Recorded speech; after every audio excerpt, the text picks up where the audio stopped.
so we're going to do a pod review today on this pepper right over here, if I can get to it. And this is called the Carolina Cayenne. And so I'm a big fan of this pepper. Been growing this on and off throughout the years, and out of all the cayennes, this is my favorite cayenne because I simply like the way it tastes. Isn't that gorgeous? Let's pick these few off of here that are ready. Broke the whole end of the plant off for that one. Doesn't want to give them up, and if you don't give it up, I'm going to break them off. All right, so here we go. Look at that, guys. We got some wild Carolina Cayennes. Now, this pepper does have a little bit of a history behind it. These peppers were traded all the way back in the 1500s. They do have some history that goes back a little ways. The Portuguese were trading it and stuff like that. So in the Spanish, I'm pretty sure this is like one of the first kind of peppers that were generally brought back to the Americas. And this is one of them. This was very big in trade in a very early, in our mid-history, like 14, 15, 16, 1700s, all in that period of time.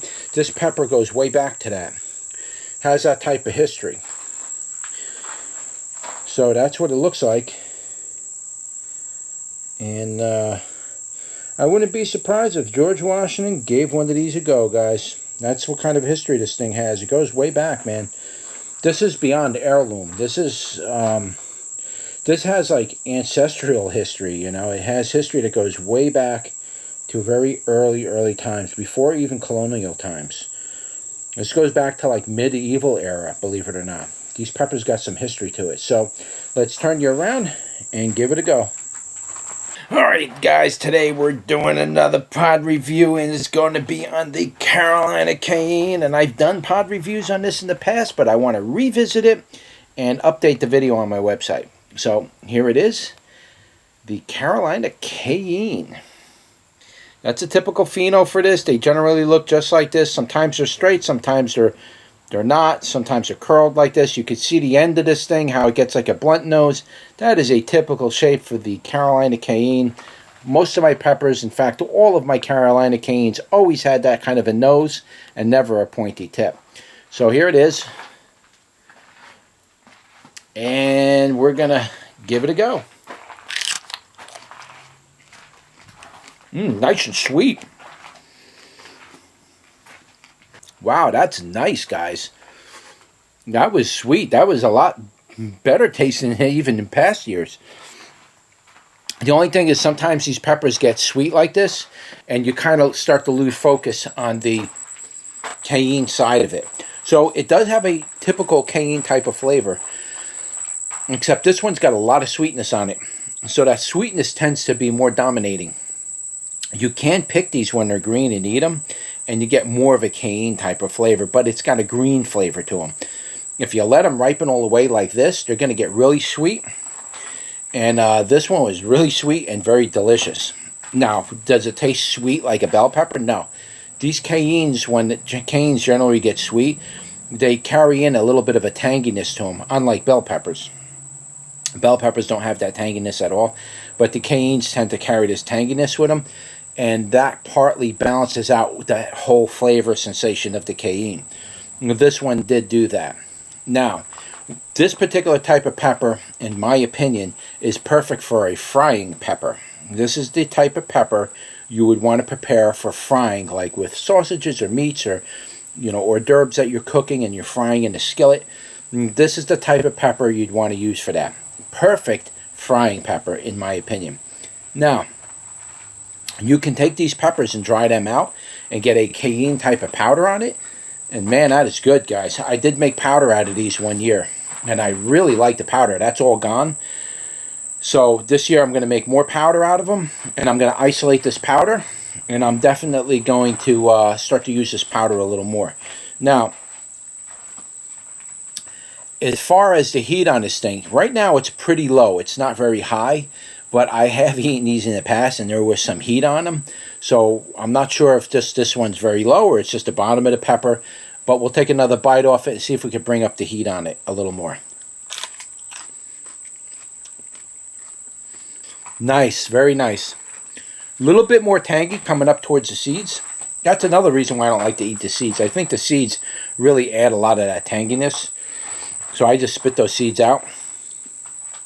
I could be what's giving me a lot of tanginess this year is because I'm eating the seeds with it. Now this pepper is affecting my sinuses where I want to sneeze. And I just sneezed. And so it's that kind of a pepper. It just gets in there and it just gets you to start sneezing. Now as far as the heat on this pepper, it's generally pretty low in heat. I wouldn't put this over 1,000 as far as Scoville, but I have had these in the past where the Scovilles seem to have been a little higher than 1,000. I'd say more like 3,000, 3,500. There was some heat on them in the past. This particular year, I'm not going to put them over 1,000. The type of heat that it is, it's mostly just affecting the back of the throat. A little bit on the tip of the tongue, but very lightly. A little bit warm in the esophagus going down. Not much. The concentration of the heat on this thing is literally on the tonsils and that area around the tonsils, that area. Nothing else is being heated up.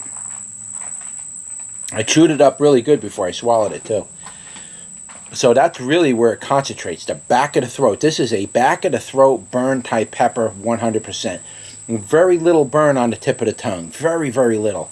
Little bit maybe on the lips right here. Nothing really on the gums. It's really right now heating up the back of my throat pretty good, to be honest with you. I almost want to bring that 1,000 number up towards the back of the throat. But I don't want to throw that number off because usually I rate a lot of that Scoville rating based on how it's affecting the front end of my mouth. I usually don't get a burn this intense in the back of my throat by itself with no heat in the front. The heat in the front is really just very lightly on the tongue. If you were to like Scoville the front part where the tongue is, 20 on a Scoville scale for the front part of the tongue. Scoville in the back, easily 1,000. It's really whacking the back of the tonsils. Feels great though. It's a very nice pepper. I've always loved this pepper since the first day I've started growing it. I will be growing this pepper again next year. Hopefully I can keep it alive through the winter and just bring it out, and we'll grow it out again. We'll see if we can get this plant to bump a little more and get more pods out of it. But I highly recommend this type of cayenne for anybody who's looking to break away from the traditional type of red cayenne flavors and stuff like that. You want to kind of get into something a little different. Try this one, the Carolina Cayenne. It's a very nice pepper. It's a lot larger than your typical cayennes, but the flavor is definitely different, and I do like the way they taste when they're dried. Alright, so that's your pod review for the Carolina Cayenne. Don't forget to like, share, and subscribe, and I'll see you on the next one. Take care.